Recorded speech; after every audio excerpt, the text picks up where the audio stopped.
Market, by the way, has seen a bit of a correction. In fact, you know, X of Bank Nifty, which is still holding out with 1% gain. A lot of stocks, Lever in particular, Asian Paints, Britannia, so all the consumption names. ITC, after crossing 250, has seen a bit of a slip. Infosys has seen quite a bit of slip, though banks are still doing well. So there's clearly a bit of a dichotomy here, and that's where I guess my sense is that all these consumption names is where the input costs and the inflation risk is perhaps hurting. Now let's shift focus to the cement sector. That's a space which has seen, with freight costs going up, fuel, costs are going up, commodity prices going up as well. There's been a lot of concern on that space. Rajnish Kapur is joining us, CEO at JK Cement. Mr. Kapur, good morning. Thanks a lot for joining us. Now, if this already wasn't enough, we are also hearing that this is now hurting demand as well, right? Because real estate companies, for example, are looking at halting construction in big cities like Mumbai and Delhi. Is it turning out to be a real tough phase for you? How are you going to deal with this? Yeah, good morning. Yes, we have seen an unprecedented price increase, and cost increase rather of fuel. Whereas in a day, we saw suddenly the coal prices shooting through the roof. And therefore, there is an increasing pressure at this point of time in terms of cost in the cement sector. And consequently, I don't know if the impact on demand is going to be very severely felt. There could be a short-term, impact. But March is a month where normally as an industry, we do very well. And therefore, at this point of time in the month of March, we are seeing a fairly good uptick of demand. Especially post-elections and so many, disruptions which were there in the previous year. So March, we are looking at a fairly good, and especially in the markets where we operate as JK Cement, and our main market is North India, where we are looking at an almost sold out kind of a condition in this month. Mr. Kapur, good morning. So can you just tell us exactly what has the cost rise been, say in Q3 compared to about 6 months ago, in Q4 as well, how much has it gone up by? And in any case, your margins were hit quite a bit. They fell to 18% in the quarter gone by. How much lower do you think it can go? So yes, cost increase has been fairly substantial. Now, the cost increase which is going to hit the P&L of various companies is also going to be slightly dependent on what kind of stocks we carry. Normally, we carry a decent amount of inventory of coal.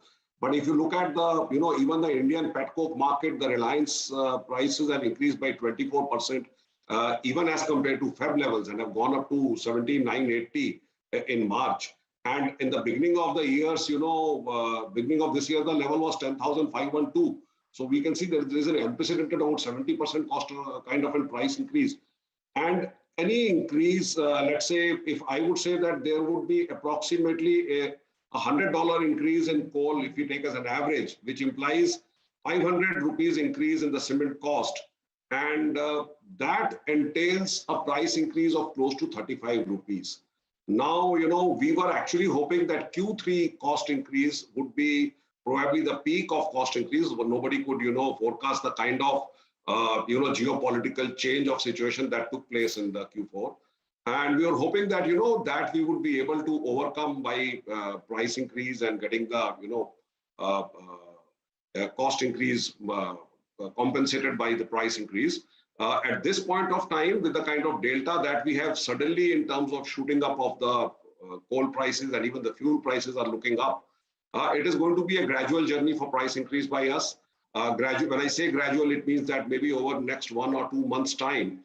And frankly, if that good demand pertains, it helps us in making sure that we are able to get the price increase to levels where we can, sustain the EBITDA margins, or at least, not let them drop as compared to what we witnessed in Q3. So, in Q3, your EBITDA per ton was around 1,100 rupees per ton. It had fallen. You used to do about 1,500 rupees. So in the first half of FY23, given everything that you said, there's a big cost increase, etc., the price increases also will be taken. What could the EBITDA per ton be on an average? So it's very difficult to hazard a guess, but if you say, look at the average, Q4, whatever we are going to get in Q4. So I think Q4, I personally feel maybe somewhere in the same region as Q3, or maybe marginally better depending on, which region, because in East, I think we saw some price increase, though we don't operate in that market.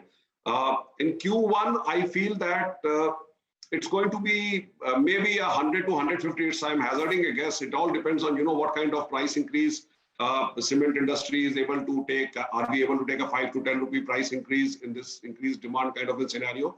In March, we have seen that in North India, we've been able to take price increase of about 10 rupees per bag. And even in South, we have taken about 1%, 1 to 1.5% kind of a price increase. So my estimate would be that Q1 could be subdued. We have to look at Q1 of FY23 in context of Q1 of the previous year. And previous year, I think we really entered the year at a pretty high numbers, and the EBITDA margins of Q1 last year were very high. So when we look on an year-on-year basis, we might see a significant drop in EBITDA. But right. Just to stick with costs, I mean, you mentioned that figure 35 rupees, right, will be needed to square off a 500 rupee increase in costs. So is that the number to get you at par and take care of all cost increases, overall cost increases? And you said, and how much can you do you think you'll be able to take without impacting demand too much? And second is Q1 23 and Q2 23. Q2, then we'll get into the monsoon season, etc. Wouldn't it generally be tougher to pass on any rise if the situation doesn't improve? So absolutely. I will take the second question first. I think certainly in monsoon seasons, we have always found it's difficult. Unless, we have to keep one point in mind, on the back of the last 2 COVID years, the numbers of volume in some of the months could be actually little, can create a bit of an confusion, because you see there were months like last year, May, June, when the COVID wave 2 was at its peak. So a relative increase of demand could be there, but as we have seen in the past, normally Q2, it is slightly difficult to pass the price increase.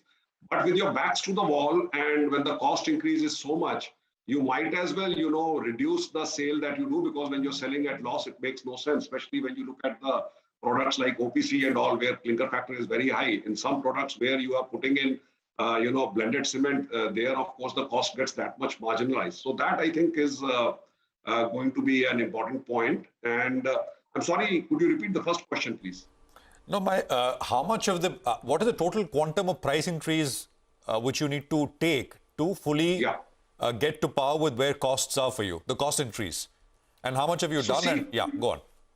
So we can't, just put a number on what kind of cost increase we would like to do. But if we look at, current year, if we look, and I'm talking of the markets where I operate, in the current year, when I started the year, the first 4 to 5 months till August of the current year of FY22, we witnessed a price degrowth of 4 to 5% on a year-on-year basis every month.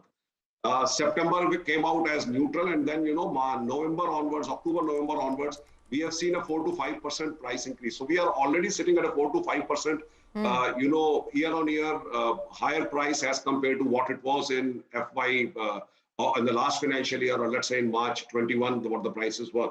So keeping that in mind, and then also we need to factor in that cement industry in India is one industry which has responded to the challenges of cost, I think, in one of the most, I would say, standout manner in terms of how we've been able to ramp up our alternate fuel utilizations, how we've been able to improve our cost efficiency. Sure. So I would say the number would lie on a total basis. If we take an ab initio start of last year and at this point of time, the number would be between 30 to 35 rupees kind of a cost price increase that would be needed. It would happen gradually, but we have to keep in mind that industry is also doing its best in terms of improving thermal efficiencies and electrical efficiencies and operating costs. And therefore, the net increase of, fuel price does not really need to that much of variable cost increase in most of the companies. Okay, got that. Just one final question. Actually, we don't have too much time, but I guess the street would want to know about the foray into the paint segment as well. You're looking to invest up to 600 crores over 5 years. I know this is a different team from yours, but you'll be able to shed some light on what the plan is in terms of a rollout. What could the growth look like in paints?